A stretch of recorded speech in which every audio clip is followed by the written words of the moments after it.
tengo un mensaje ahí.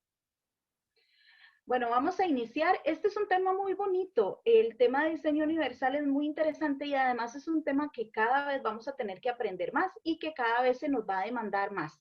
Entonces vamos a dar inicio un poquitito hablando de qué es educación inclusiva. Vamos a ver.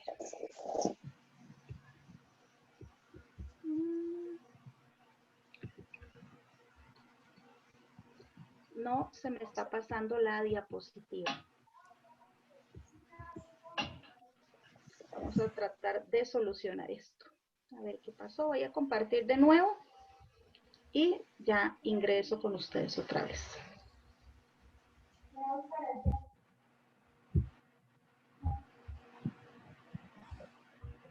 Vamos a ver.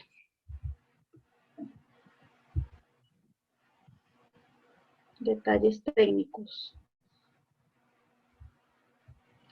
Ok, vamos a ver. Ahora sí, ya podemos empezar. Bueno, vamos a hablar primero un poquitito de qué es educación inclusiva, que es un término que alguna gente comprende, pero de otros lados ha sido un poquito malentendido y es normal que se malentienda porque se ha prestado para mucho hablar y porque también a nivel social se relaciona inclusión con poblaciones específicas y tal vez eso genera un poquitito de confusión. Entonces les voy a dar una definición que es aquí propiamente costarricense, que dice que la educación inclusiva es un proceso continuo y además que es un derecho humano universal. Ahora, ¿para quién es la educación inclusiva? La educación inclusiva se le ofrece a la totalidad de la población estudiantil.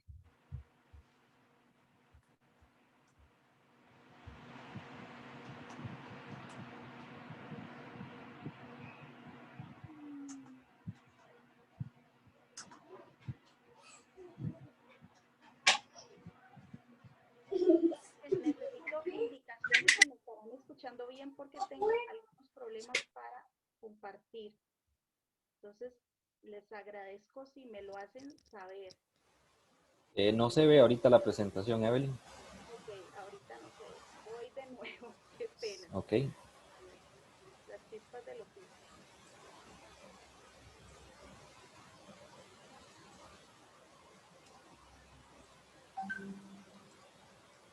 Vamos de nuevo.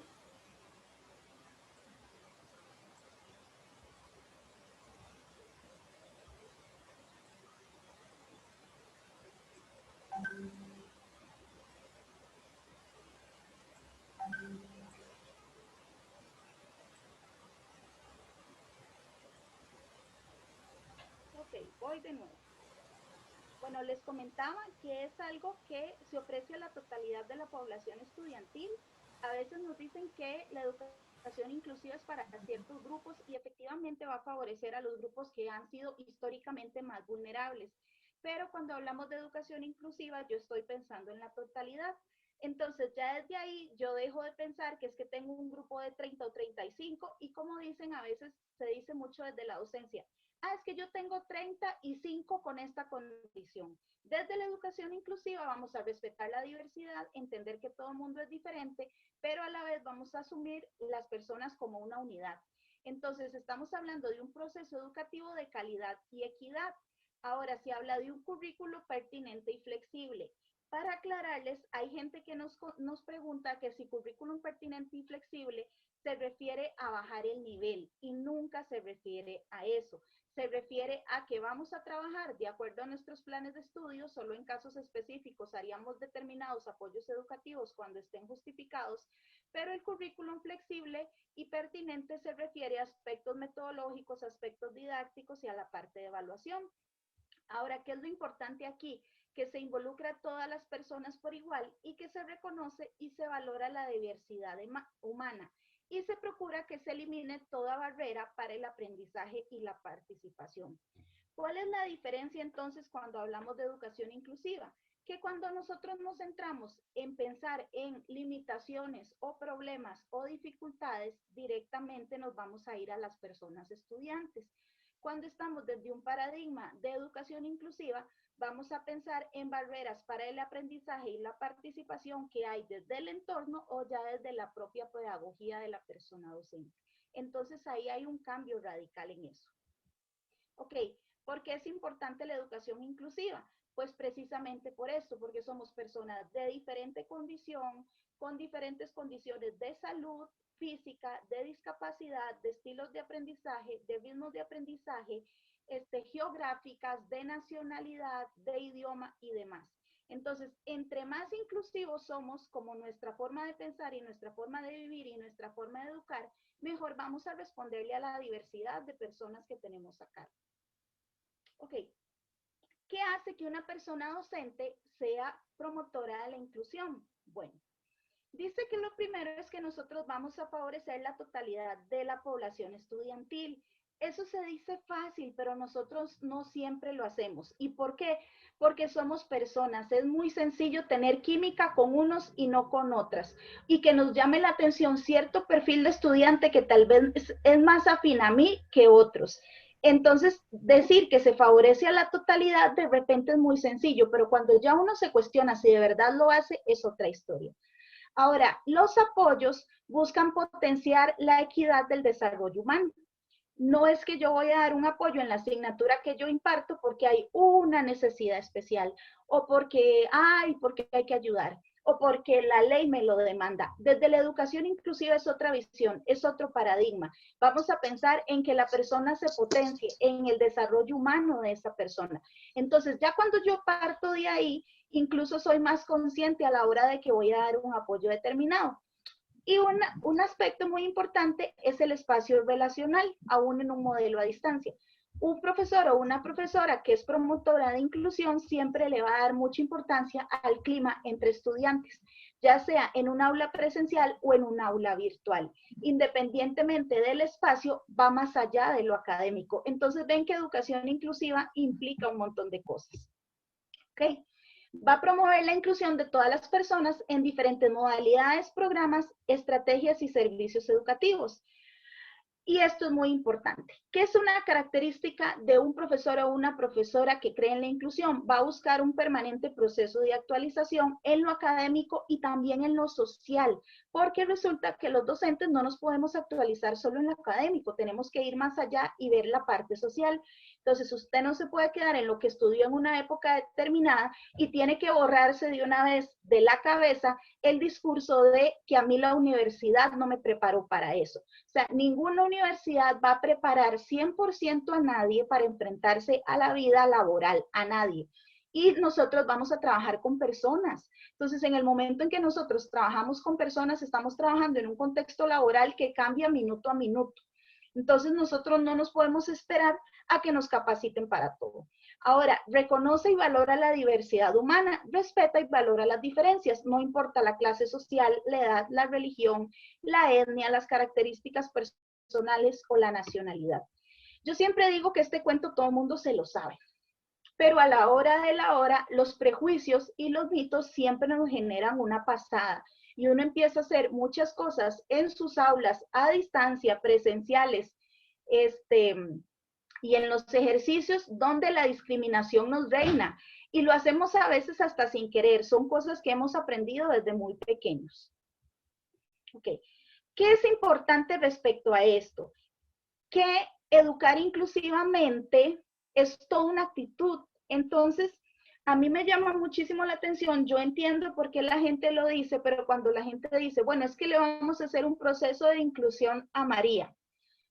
O sea, estaríamos diciendo que la inclusión es un montón de acciones, que hasta cierto punto sí, obviamente tenemos que hablar con los hechos, pero voy a hablarlo muy propiamente del sistema educativo costarricense. La gente asocia inclusión a cuando tenemos más población indígena, a cuando tenemos más estudiantes con discapacidad, más estudiantes con condiciones específicas de aprendizaje.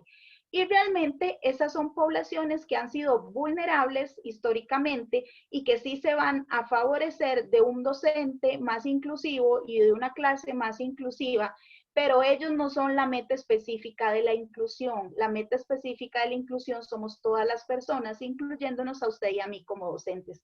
Entonces ya esto se vuelve un sistema de valores y creencias. No es un conjunto de acciones, pero sí va a implicar que usted tome decisiones si usted lo toma como una filosofía de vida.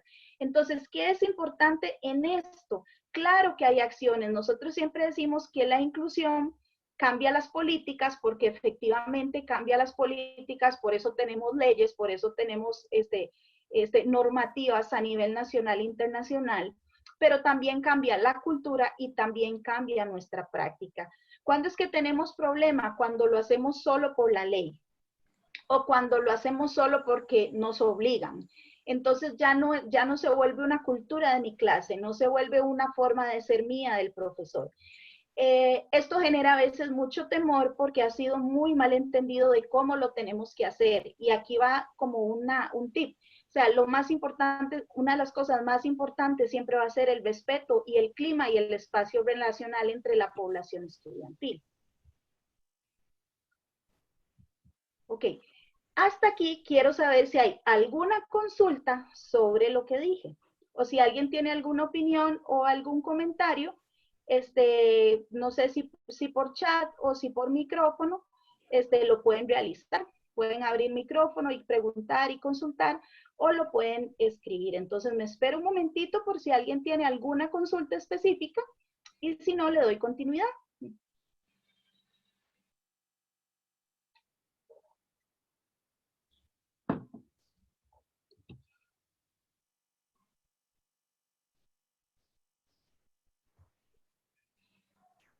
Estamos, creo, ¿verdad? Sí, nadie ha preguntado ni en el chat ni ha tomado la palabra. Ok, si alguien quiere tomar la palabra, entonces nada más avisa o levanta la manita o hace alguna consulta. Ok, vamos a hablar de diseño universal para el aprendizaje. De una vez, yo sí quisiera aclarar que este es un tema súper amplio. Este no es un tema de una charla, ni de un taller, ni de 20 talleres.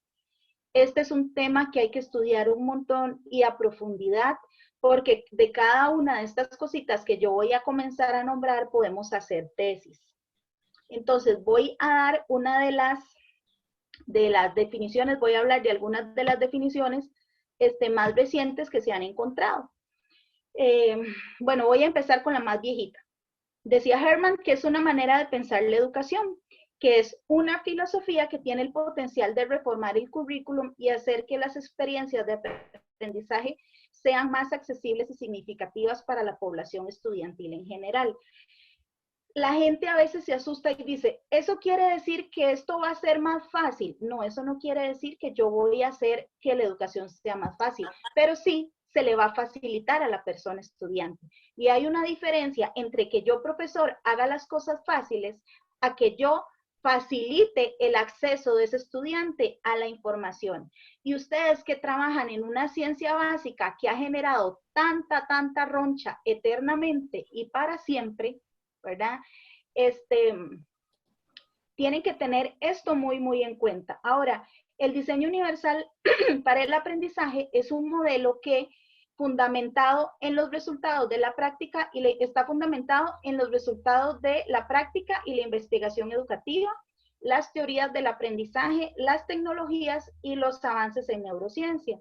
Combina una mirada y un enfoque inclusivo de la enseñanza con propuestas para su aplicación práctica. A mí a veces yo creo que la gente me vuelve a ver medio raro cuando yo les digo el diseño universal no es nada nuevo. El diseño universal es algo que usted ya estudió desde la docencia. Si usted está estudiando enseñanza de algo y usted ya llevó cursos de teorías del aprendizaje donde aprendió de los principales teóricos del aprendizaje, ellos fueron los primeros en hablar de diseño universal, pero con otro nombre. ¿Qué tenemos aquí? El diseño universal combina las teorías del aprendizaje con la tecnología y nos habla de cómo funciona nuestro cerebro. ¿Ok? Y aquí quiero que se fijen en este gráfico que les estoy mostrando, bueno, en esta imagen. Esa es una división de nuestro cerebro y la neurociencia nos divide nuestras redes cerebrales en tres. Las redes estratégicas, las redes afectivas y las redes del conocimiento. Entonces, en esta partecita de aquí atrás, donde yo me toco la cabeza, y aquí en estos lóbulos de acá, ¿verdad? No es que todo, yo siempre le digo a la gente, es como con los chiquitos siempre les digo, o sea, no es que todo está aquí, nuestro cerebro trabaja en un baile hermoso, todo al mismo tiempo activándose a diferentes zonas, pero sí hay redes que se activan en zonas específicas. Cuando usted recibe información, como cuando usted la está recibiendo en este momento, esa activación va a andar por aquí, ¿ok? ¿Qué tenemos acá? Adelante, todas las redes estratégicas, las que me permiten a mí pensar y las que me permiten decir, ay, eso lo voy a hacer así, ay, yo sé hacer eso, ay, se me ocurrió algo. Ahí es donde están las redes estratégicas. Y las redes afectivas son las redes de su interés y de su emoción. Entonces, ¿qué pasa? Ustedes me están oyendo aquí hablar. Si ustedes percibieron algo de la información que yo les estoy dando y les acordó algo, se les activa la red del conocimiento, ¿verdad? Sí, las redes estratégicas, igual, si yo les genero a ustedes una pregunta en este momento y les digo, hey, recuerden algo, y ustedes dicen, ay, sí, ahí ponemos las redes estratégicas a trabajar. ¿Qué pasa con las redes afectivas? Son todas las que tienen que ver con la parte emocional. Son las que tienen que ver con que ustedes me pongan atención en este momento o estén muertos del aburrimiento, bajándome el volumen o silenciándose y yéndose a la cocina a hacer otra cosa porque dicen, no, la verdad es que eso no me interesa. Entonces, el diseño universal lo que nos dice es, acuérdese que estas tres cosas están en los cerebros de sus estudiantes cada vez que usted está ahí. ¿Qué es lo que promueve el diseño universal? Bueno, el diseño universal, al igual que la inclusión, lo que busca es que nosotros atendamos las necesidades de toda la población estudiantil. ¿Qué pasa con una ciencia básica? Nosotros pensamos usualmente, no voy a decir que todo el mundo, pero sí nos pasa, nosotros pensamos mucho en lo académico. Yo no soy profesora de matemática ni de ciencias, pero sí soy profesora de primaria y de educación especial. Entonces, eventualmente he tenido que impartir una asignatura, por ejemplo, como es matemática. Y sí, nosotros nos centramos mucho en el contenido y en que lo asimile y en que produzca. Pero resulta que las necesidades de toda la población estudiantil desde el DUA tienen que ver con esas tres redes. Entonces está la parte de conocimiento, pero también está que los estudiantes creen estrategia, pero también está que los estudiantes se emocionen. ¿Qué es lo que pasa? Que en el DUA las tres son igual de importantes. Cuando usted planifica una clase, yo le puedo apostar casi al 95% que usted no está pensando en que sus estudiantes se emocionen. Usted está pensando en lo que usted va a planear y en esos contenidos. Usted tampoco, usualmente, aunque ahora sí se piensa más y los programas de estudio han mejorado de forma significativa para que lo pensemos más, sí están preocupados porque los estudiantes generen estrategia, pero no es un secreto para nadie que seguimos muy llenos de cuestionarios y de ejercicios repetitivos y sumamente enfocados en la parte escrita. Ahora, las necesidades de toda la población estudiantil, la idea es que se atiendan desde el inicio. ¿Qué es lo que pasa? Que cuando evaluamos al final decimos, de no, es que estos estudiantes están desmotivados. De ahí no, es que le faltó esto a este curso, es que le faltó esto a este planeamiento. Entonces el DUA lo que nos dice es, haga todo desde el inicio. Por eso dice acá que el marco del DUA estimula la creación de diseños flexibles desde el principio, que permiten opciones personalizables, que permitan a todas las personas progresar desde donde ellos están y no desde donde nosotros nos imaginamos que están. Esto es importante. Todos los que somos docentes sí tenemos un imaginario desde donde nuestros estudiantes están. Esa es una realidad. Si usted toma tal nivel, usted dice, ya me imagino que saben esto, pero de repente en el camino se lleva sorpresas. Entonces, la idea es que usted planifique de tal manera que pueda jugar con eso. ¿De dónde está el diseño universal? Bueno, el diseño universal para el aprendizaje, el término sale propiamente desde la arquitectura, que esto es algo sumamente importante. Porque ustedes recuerdan cuando se empezó a hablar de diseño para todos en arquitectura, entonces empezamos a ver que las puertas de los baños eran más grandes. Bueno, pues es lo mismo en educación. O sea, ¿para qué construimos puertas chiquititas y después botamos y ampliamos? Mejor construyamos una grande desde el inicio. Entonces, esta es la idea en educación con las planificaciones. No hagamos cosas cerradas desde el inicio, tengamos apertura, planifiquemos con variedad de opciones y abramos la puerta. En arquitectura, recuerdan ustedes, no sé, los que son ya más grandes, cuando antes los teléfonos públicos estaban altísimos y luego hace unos años atrás, cuando todavía se usaban teléfonos públicos en Costa Rica, que ahora hay muy poquitos, estaban los teléfonos más bajitos, pensando en que los usaran las personas pequeñas, los niños y los usuarios de sillas de ruedas. Igual es muy interesante, o sea, yo le digo a la gente, cuando se empezaron a hacer los lavatorios de manos, ¿verdad? Bajitos, la gente en un inicio decía, eso es para las personas con sillas de ruedas, ¿verdad? Y las que somos mamás decíamos, no, eso es para que las mamás no tengamos al chiquito guindando en el lavatorio lavándose las manos, es para que el chiquito se las pueda lavar ahí. Resulta que es el mismo principio en educación.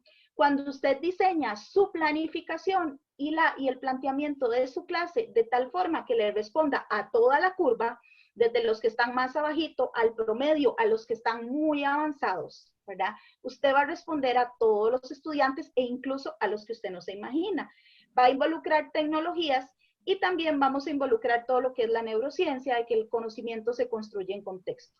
Ahora, otra diferencia del DUA, las estrategias pedagógicas inclusivas, más trabajo colaborativo entre estudiantes y menos individualista. El DUA no dice que el trabajo individual es malo.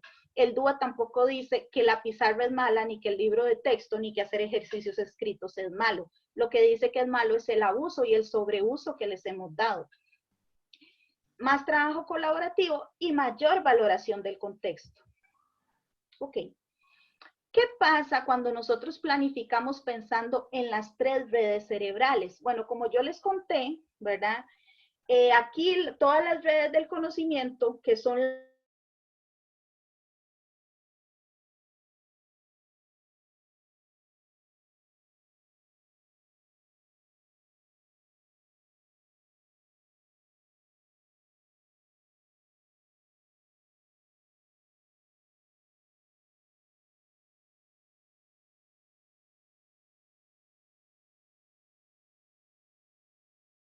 en que yo promueva más que esas redes de conocimiento se activen presentando el material de diferentes formas, voy a tener estudiantes más ingeniosos y con más recursos para aprender.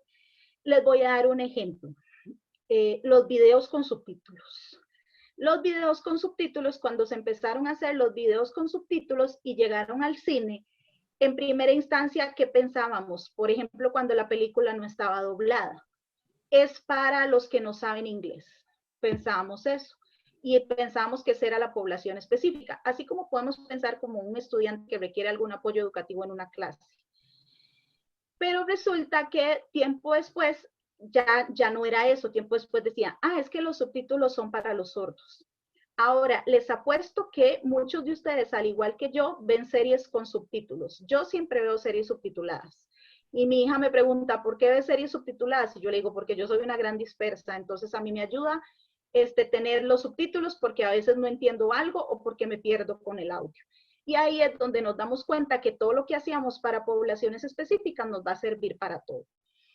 Las redes estratégicas, que eran lo que yo les decía, es cuando usted planifica para que los estudiantes se muevan y piensen y critiquen y cuestionen y difieran y peleen y ellos hagan, yo sé esto no es así, yo lo quería de tal forma.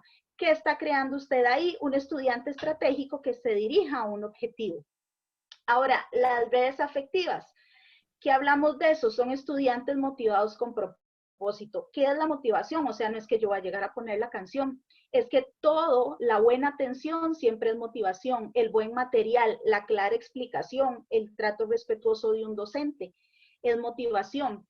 Para todos los que somos UNED, yo siempre le digo a mis tutores y los que trabajamos en esto, o sea, nosotros podemos perder a los estudiantes en los foros de dudas. Ahí se les desactiva la red afectiva, les digo yo. ¿Qué pasa si un estudiante tiene muchas dudas y nunca le son resueltas? No tiene un profesor accesible. Lo perdemos. Ese es nuestro primer desertor. Ok. Sigo con las redes. Presenten la información diferente para que las redes del conocimiento se activen y perciban la información y los estudiantes le asignen significados.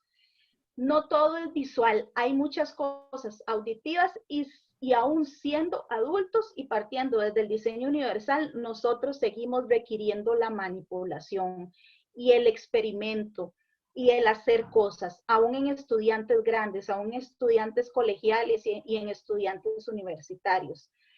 Las redes estratégicas, que son las que el estudiante diga, ay, eso, son las que es cuando usted reta al estudiante a planificar, a ejecutar y a monitorizar sus tareas, que eso es difícil para un profesor, sí, esto lo vamos aprendiendo poco a poco, esto se lleva su rato. Y las redes afectivas asignan significados emocionales a lo que aprendemos. Si yo les pregunto a ustedes qué recuerdo tienen así genial del colegio y de la universidad, ustedes lo van a asociar usualmente a algo que tuvo un significado emocional muy importante.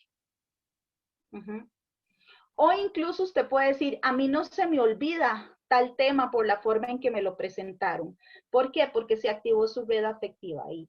Entonces, la educación inclusiva promueve formación, promueve desempeño óptimo, promueve clima relacional y convivencia para la disminución o la eliminación de barreras para el aprendizaje y la participación.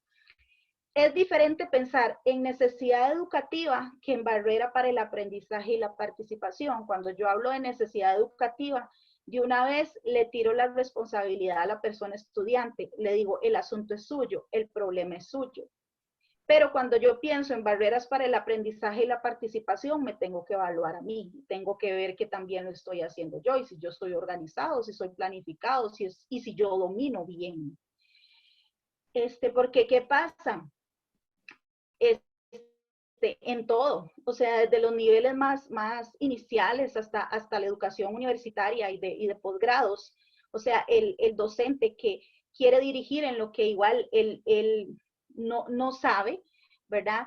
No va a tener un éxito ahí. Y no quiero que me malentiendan de que nosotros tenemos que saber de todo. Es que nosotros tal vez no tenemos que saber de todo, pero sí vamos a tener que saber mediar incluso en lo que no sabemos y estar abiertos a los cambios y aprender de las cosas de las que no nos damos por muy enterados o no estamos totalmente actualizados. Estos son los 3 principios del DUA. Tienen que ver con las 3 redes, con las 3 redes que estamos conversando. Ok. Vamos con la primera red, que era la red del conocimiento. ¿Cómo activamos la red del conocimiento? Dando diferentes medios de representación de la información. Todos los profesores tenemos nuestra forma de matar las pulgas, digo yo. A mí me encanta hablar, entonces de repente para mí es muy fácil agarrar a mi grupo y hablarle, pero es que no todo el mundo es para eso. Tal vez usted es un profesor muy teórico, entonces usted le da fuertísimo a la teoría, pero igual no todo el mundo es para eso. Tal vez a usted le encantan los videos y es maravilloso y le parece lindísimo usar música y usar canciones, etcétera, pero igual no todo el mundo es para eso. Entonces, ¿qué dice DUA? Usted tiene que utilizar los múltiples medios de representación, va a tener que utilizar de todo un poco en cualquier asignatura que sea. Voy con el principio 2, que es acción y expresión.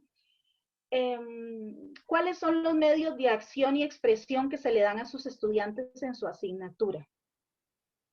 ¿Es todo escrito o también se permite la parte oral? ¿Y qué tanto se permite la parte corporal? ¿Y qué tanto se permite la solución y la creación por medio de ellos? Incluso, ¿qué tan variados son los mecanismos de evaluación que tenemos para que ellos puedan expresar con diferentes medios de acción y expresión? Entonces, es muy interesante. El sistema educativo costarricense sí ha cambiado mucho, desde el preescolar hasta la secundaria incluso, y ahora hay una variante importante en cómo se manejan los exámenes y también en la valoración que se le da a los trabajos cotidianos de los estudiantes colegiales. Yo tengo una hija en secundaria, entonces, digamos, yo sí puedo ver que el discurso que teníamos hace años de, ay, no se puede hacer nada porque nos obligan al examen y ¿verdad? Y nos encasillan, ha cambiado mucho. Igual yo estuve en las aulas todavía hasta hace poco, yo fui profesora de apoyo en primaria y también en secundaria, y el sistema sí ha sido cada vez más flexible en permitirnos que los estudiantes creen y construyan. Y el principio 3 es las formas de motivación. Entonces, estos son los 3 principios que yo digo que tienen que estar metidos en la mente y en el corazón de las personas presentemos la información de diferentes maneras, tenemos que darle múltiples opciones a los estudiantes para que ellos nos realimenten, para que ellos hagan sus trabajos, para que ellos construyan, y necesitamos estudiantes motivados. No me malentiendan con la motivación no necesariamente se va a asociar a palabras bonitas, aunque tal vez alguna gente sí. A muchos estudiantes motivación se les asocia a una buena explicación, a un docente que esté disponible, a una persona que sea respetuosa, a alguien que desde el día uno les demuestre yo creo en ustedes y ustedes pueden con esto. ¿Por qué relacionamos el DUA con la inclusión? Bueno, este es un tema muy bonito. ¿Qué pasa con las personas docentes? Nosotros vamos a entender a los estudiantes como una población diversa. O sea, es imposible que nosotros sigamos pensando que la población estudiantil es homogénea. O sea, es imposible que nosotros sigamos pensando que la universidad nos puede dar a nosotros todas las herramientas para atender algo tan dinámico como es las características tan cambiantes que tenemos las personas. Entonces nosotros nos volvemos promotores de eliminar prácticas de exclusión y de discriminación. Y así nos podemos vincular mejor con contenidos del curso y con estudiantes. ¿Qué pasa con los estudiantes? Bueno, van a tener un espacio más abierto, van a fortalecer destrezas en trabajo colaborativo e individual y vamos a tener estudiantes con mayores posibilidades de aprovechar el curso, pues van a disponer de recursos ajustados desde el principio. Vean, ustedes lo saben. Si son estudiantes, lo van a vivir, y si son docentes practicantes, lo saben. Hay estudiantes que dicen, en octavo era malísimo, y en noveno uno dice, ¿qué le pasó? Se reformó, se compuso, dice la gente. Y no es eso, es que cambió de profesor. Entonces ahí uno dice, ok, ¿era una necesidad educativa o era una barrera para el aprendizaje y la participación? Probablemente la segunda. Y así pasa, o sea, pasa con lo académico y pasa con lo conductual también, porque ustedes como profesores, una de las cosas más fuertes a las que se van a tener que enfrentar es a las situaciones conductuales de la población estudiantil. Ok.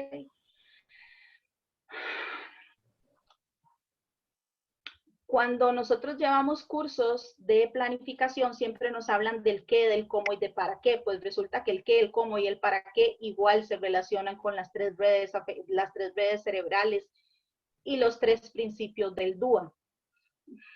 Vean, yo sé que puede parecer increíble, pero el qué a veces uno no se lo cuestiona.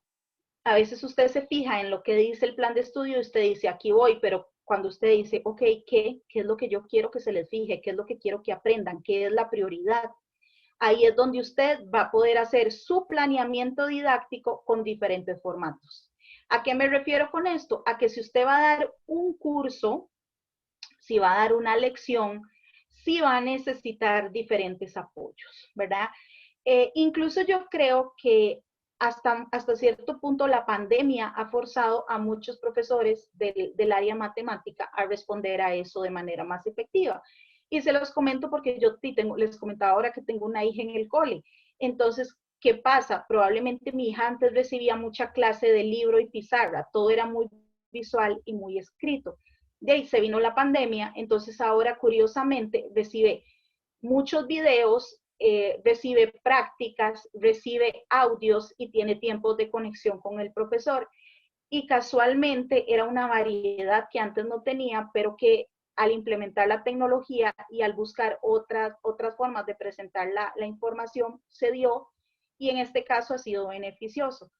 Ahora, cuando usted piensa en el cómo, que tiene que ver con las redes estratégicas, lo que yo siempre les digo, piensen en el estudiante que dice, ay, sí, lo voy a hacer así, ¿cómo no se me ha ocurrido? Tengo una idea, profe, hagámoslo de esta forma. Ahí es donde usted dice, ¿cómo pienso yo en diversificar un poco mis evaluaciones? Y es que seamos sinceros, esto es un mal que nos pasa a todos los profesores. Nosotros a veces evaluamos como a nosotros nos gusta ser evaluados, o incluso de la forma más fácil en que yo pueda calificar. No voy a decir que lo hace todo el mundo, pero sí muchas personas lo practican, ¿verdad? Lo que a mí me gusta es lo que yo pido. Entonces, probablemente si a mí me encanta la escritura, por ejemplo, yo voy a pedir ahí que me hagan unos ensayos, que me hagan unas cosas divinas, pero no todo el mundo es para eso. Si yo soy muy práctica, probablemente voy a pedir un trabajo muy práctico, lo cual no está mal, el DUA no penaliza nada. El asunto es que si yo todo lo pido práctico, práctico, práctico, también quito las fortalezas a los estudiantes que también son fuertes en lo teórico. Ok, y cuando pensamos el por qué yo quiero esto y para qué yo quiero que esté esto, pues vamos a facilitar espacios más enfocados en la interacción y en la motivación de la población estudiantil. Ahora sí, vuelvo a preguntar, ¿hay alguna consulta o hay algún comentario hasta acá? Sí, Evelyn, tenemos una consulta en el chat de Evelyn Alfaro. Ajá. Dice que, ¿qué consejo podría darnos para dar los primeros pasos en la incorporación del DUA? Ok, los primeros pasos son los 3 principios. El primer principio es la múltiple forma de las múltiples formas de representación. O sea, piense que cuando usted va a planificar, utilice todos los canales auditivos. Vean, hace algunos años a nosotros nos decían que eso era una adecuación curricular y así estaba, incluso en los libros del Ministerio de Educación Pública nos decían, eso es una adecuación curricular. Favorezca a fulanito de tal brindando la información. Desde diseño universal, eso es una obligación docente que se debe realizar con todos los estudiantes. Entonces, eso es importante. El segundo paso tiene que ver con el segundo principio que tiene que ver con las formas de interacción. O sea, piensen qué es lo que les gusta pedir a ustedes y analícense de corazón si es lo que realmente le funciona a toda la población estudiantil. Y si no es el caso, hay que empezar a diversificar y abrirse uno un poquito de mente y estar abierto a recibir un poquitito más productos diferentes a los que yo estoy acostumbrado a revisar. ¿Por qué es tan difícil esto? Porque nos lleva a cambiar un poco. O sea, cuando yo evalúo el trabajo cotidiano y cambio mis actividades de trabajo cotidiano, eso me va a forzar a mí a aprender más de evaluación alternativa y me va a obligar a crear escalas y rúbricas que tal vez no tenía. Y sí, es más trabajo inicial, ya luego uno se monta. Y de las formas de motivación, o sea, yo siempre les digo, o sea, profesor presente, que su estudiante sepa que usted está ahí, que no es el profesor que llegue el día 1 a decir, a ver cuántos me pasan, o esta es mi fama, sino el profesor que de verdad cree y dice, aquí estoy disponible, que esté consciente de que hay algunos con mayor o menor dificultad, eh, que está y que está ahí con la matemática, es lo que haber estudiado un montón de veces. El tema de la matemática es un tema de estudiantes y en muchas casas dicen que hay examen de matemática y aquello es como que la familia se paraliza y el mundo deja de girar y es algo que se enseña desde niños y se arrastra hasta la universidad gravemente. O sea, la actitud de nosotros incluso tiene mucho que ver en cómo nosotros podemos romper con eso también. No sé si hay alguna otra consulta más o si aclaré.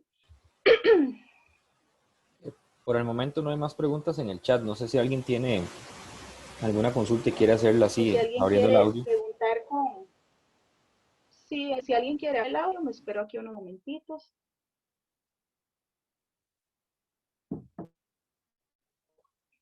Ok, voy a continuar.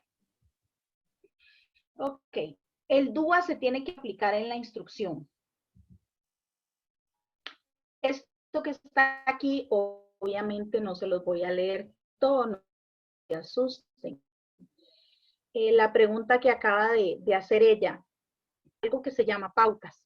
Entonces, esto ustedes lo pueden buscar en internet, en cualquier lugar, es de autoría del CAS, que es el Centro de Tecnologías Aplicadas, Aprendizaje, y ellos hacen como una guía de cómo favorecer el diseño universal para el aprendizaje. Entonces, ahí te da una guía. Digamos, vos decís, ok, yo me doy cuenta que soy muy débil o muy fuerte en esto. Yo les voy a contar qué me pasa a mí. Bueno, yo soy maestra, nos formaron, ¿verdad? Nosotras nos formaron para presentar la información de 1000 formas. ¿Por qué? Porque trabajamos con población específica, con dificultades de aprendizaje o con alguna situación de discapacidad. Entonces a nosotras nos dieron maestría en cómo usar las múltiples formas de presentación de la información. Pero resulta que a nosotros no fuimos formados y además nos cuesta que nos caiga el segundo principio de formas de expresión. Es como si los estudiantes ahí como si no existieran. Es como deles para que aprendan. Y uno dice, no, ¿y ellos qué? ¿Verdad? Que me llenen las fichas del trabajo y que me llenen las fotocopias. Ese es un mal tico y ustedes no me lo van a negar. Yo trabajo en la Escuela de Ciencias de la Educación y yo siempre soy como muy fuerte con eso, con las estudiantes y les digo, o sea, no podemos arrastrar este mal eternamente. O sea, no es posible que pase usted 4 años aquí aprendiendo de teorías del aprendizaje y de cómo diversificar sus metodologías y que salga a las aulas con un afán por el libro, por el mejor libro de texto y por la fotocopia. Eso no está mal, o sea, un libro de texto no está mal. ¿Cuál es el problema? Cuando mi clase se da leyendo el libro. Mis preguntas son leyendo el libro. Y tras de eso, mi material didáctico son las mismas fichas que trae el libro. Ahí es donde tenemos un problema.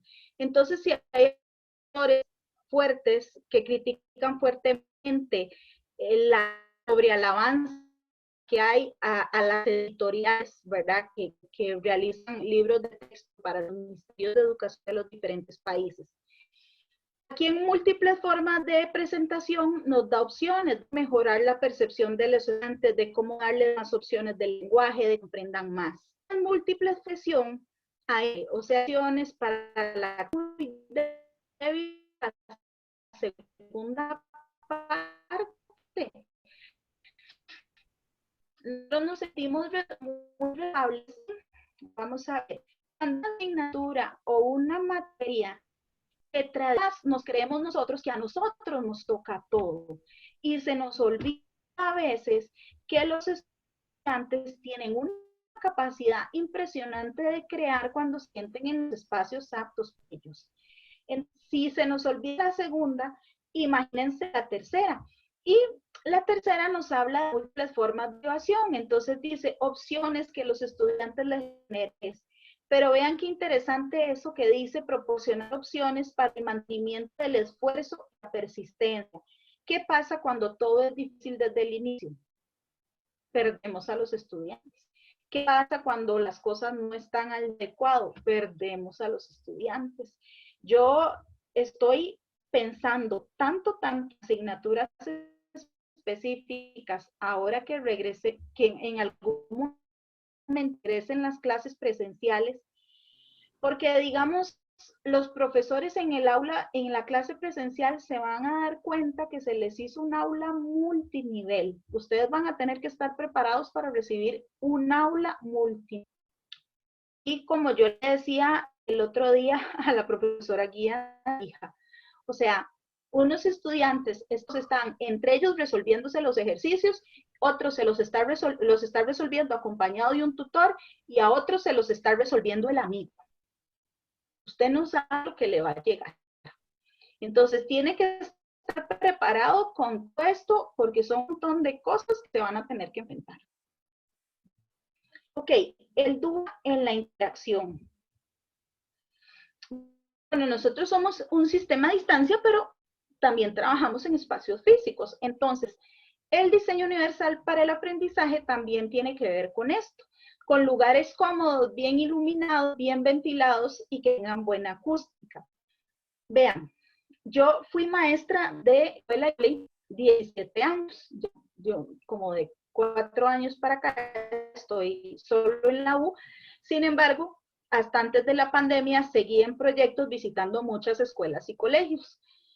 Como yo me desenvuelvo en el campo de la educación especial, la gente sigue pensando muchas cosas para poblaciones específicas.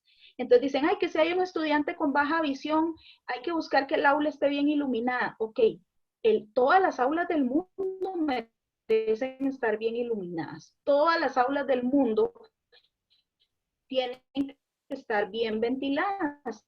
En una clase caliente nadie aprende.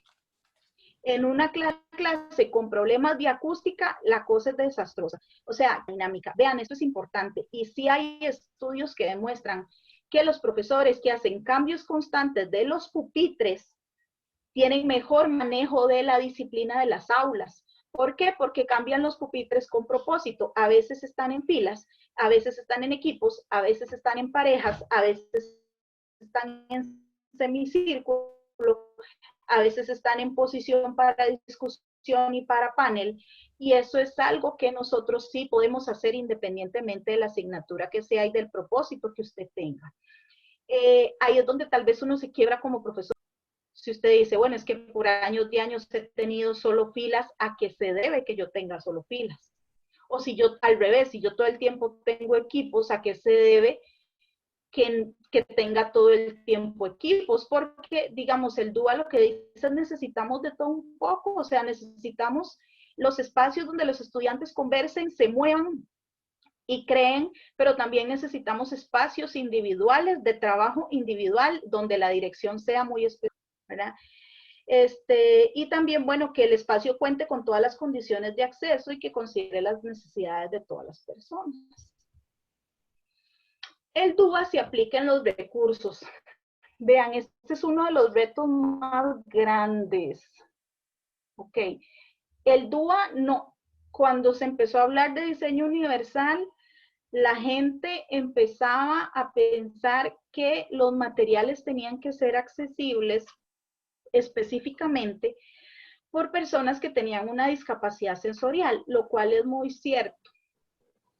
Sin embargo, díganme qué les ha pasado a ustedes cuando les dan una fotocopia toda borrosa.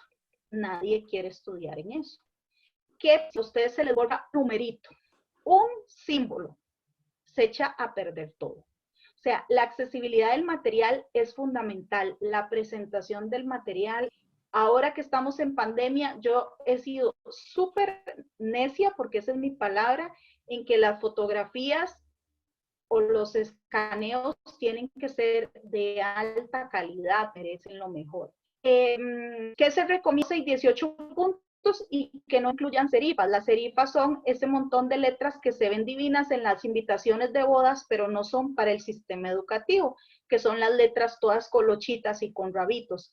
¿Por qué entre los 12 y los 18 puntos? Porque son las letras más claras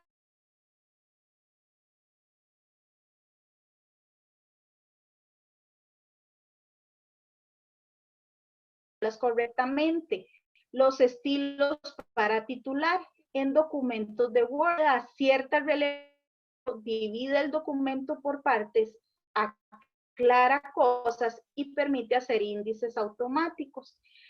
Ahora, documentos en enfoque accesible, porque hay muchas personas que utilizan los lectores de pantalla. Y yo les voy a contar que ahí es donde uno dice que el diseño universal les favorece a todos. Cuando yo empecé,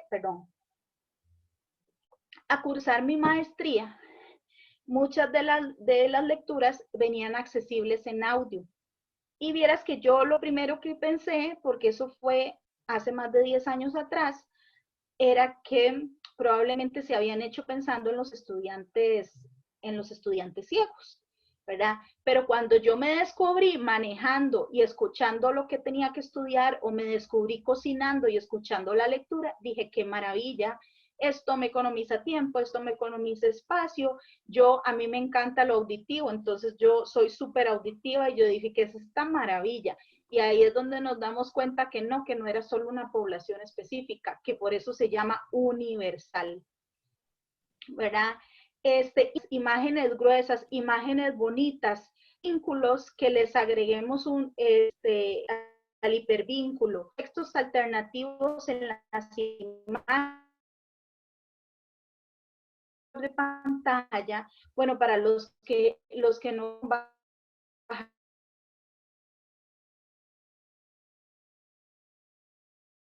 hay que titularlas. Entonces, hecho a la imagen, ahí va a salir la opción de poner texto alternativo. Usted escribe, el lector está leyendo qué es lo que trae por dentro. ¿verdad? Entonces, es importante incluso es diseño universal también. Ya voy a ir finalizando, entonces voy a hablar un poquitito de las clases virtuales. Obviamente aquí estos son dibujitos que hacen alusión a nuestra plataforma UNED, pero estas recomendaciones son generales para cualquier plataforma que usted esté utilizando con estudiantes.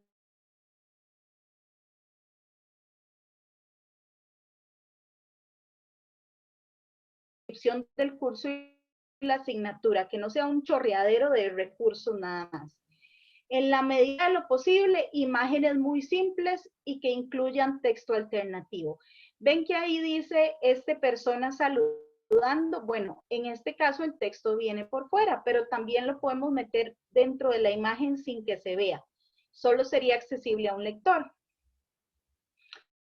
Y que el entorno y los recursos utilizados cuenten con las características y todas las opciones de accesibilidad requeridas. Esto es sumamente importante. Es un montón de información. Son efectivamente cosas que nosotros tenemos que ir haciendo poco a poco si queremos implementar diseño universal. Son cosas muy puntuales que tenemos que tomar en cuenta. Nosotros podríamos hacer, no sé, tesis. O sea, si yo les digo, ok, ¿cómo implementar diseño universal cuando vamos a ser profesores de plataforma, cualquier plataforma? No estoy pensando solo en la universidad, estoy pensando ahora en lo que estamos viviendo a nivel internacional. Bueno, es todo un tema. Diseño universal en el espacio físico es todo un tema. En los exámenes, o sea, un examen que viene mal diseñado, un examen que viene pegado, es una desmotivación total. O sea, hay mayores oportunidades de fracaso en un examen que viene mal diseñado, que viene todo pegado, que trae la letra inadecuada, que las instrucciones vienen apuñadas y no vienen claras. O sea, todo eso es diseño universal. Efectivamente, sí es un tema bastante amplio. No, hacer arrocito. Amor, tómate el cafecito, mi amor. Se le abrió a alguien el micrófono ahí. Ok. ¿Qué pasa cuando nosotros utilizamos audios o podcasts? Ok. Vieran que es súper importante que si usamos un archivo de audio, también demos la descripción a las personas estudiantes. Yo no sé ustedes, ¿verdad? Digamos, yo no tengo problemas con oír un podcast, pero hay gente que, digamos, usted le mandan un WhatsApp de 2 minutos y usted ya siente que le falta el aire de que ese WhatsApp tan grande, que ese audio tan grande, que esa falta de respeto. O sea, si hay una persona que dice, no tolero ni los WhatsApp de 2 minutos, usted no va a pretender que esa persona le ponga atención a un podcast de media hora para la asignatura. Entonces, ahí siempre se recomienda que exista la opción de la transcripción del contenido. Es igual, si usted utiliza un video, que ese video cuente con subtítulos. ¿Por qué cuenta con subtítulos? Los subtítulos sirven para un montón de cosas. O sea, los subtítulos reafirman un idioma, reafirman la escritura, la ortografía, nos dan mayor claridad de lo que está pasando. Si se nos pierde el audio, nos ayudan. Si usted no tiene audífonos en la noche y quiere seguir viendo la serie y usted está durmiendo con alguien y no tiene los audífonos a mano, pues usted le quita el volumen y le deja los subtítulos. Ahí es donde usted se da cuenta que el diseño universal realmente nos favorecía a todas las personas, no solo favoreció a la persona sorda, me favoreció a mí que perdí los audífonos y en ese momento yo lo que quiero seguir viendo mi serie. Entonces, un tema muy bonito. Efectivamente, universal es la palabra. Entonces, ahí sería hasta ahí mi participación. Dejo mi correo por cualquier consulta o por cualquier duda. Igual ahí lo pueden anotar. Hernández y luego una S, @uned.ac.cr. Entonces, voy a dejar de compartir acá. Igual les agradezco montones la atención. Entonces, si tienen igual alguna consulta, me la indican y me la hacen saber y les contesto en la medida de mis posibilidades. Gracias, Evelyn, por la presentación, por toda la información que nos das, el compartir la experiencia y el conocimiento, ¿verdad?, sobre la aplicación del DUA. tenemos acá otra consulta y dice que en cuanto a la evaluación, ¿podría brindarnos una idea para incluir en el segundo principio en una evaluación? Incluir el segundo principio. Ok.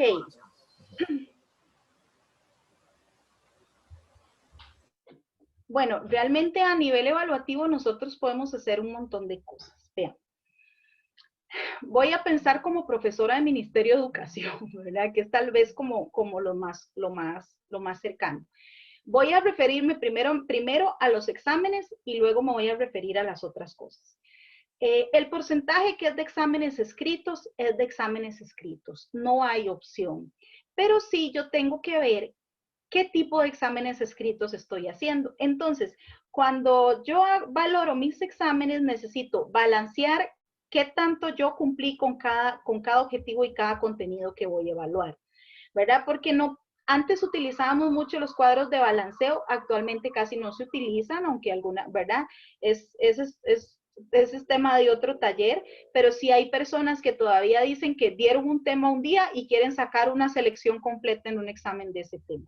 Entonces, primero ser como muy consecuentes y muy realistas. O sea, esto fue lo que trabajamos, esto fue lo que enseñé, esto fue lo que practicaron, esto fue lo que voy a evaluar. Eso es súper importante. O sea, que la cantidad que nosotros dimos sea proporcional a lo que vamos a evaluar. Segundo, que nosotros tenemos que tener mucha conciencia de que a veces en las clases nosotros no trabajamos de las mismas formas en que pedimos las cosas en los exámenes, que eso es súper importante. Entonces, de repente, algo que yo en clase vi con puros ejercicios sueltos, en un examen lo pongo en un formato diferente. Y entonces, ¿qué pasa con los estudiantes? Lo trabajaron siempre por meses con otro ítem. Y como era examen, se los planteé diferente. Entonces, de repente, algo que yo estaba acostumbrado a desarrollar, ¿verdad? No sé, como con situación hipotética, como con estudio de caso, de repente lo pasé a una respuesta corta, de repente lo pasé a una selección. Son errores muy comunes que cometemos, ¿verdad?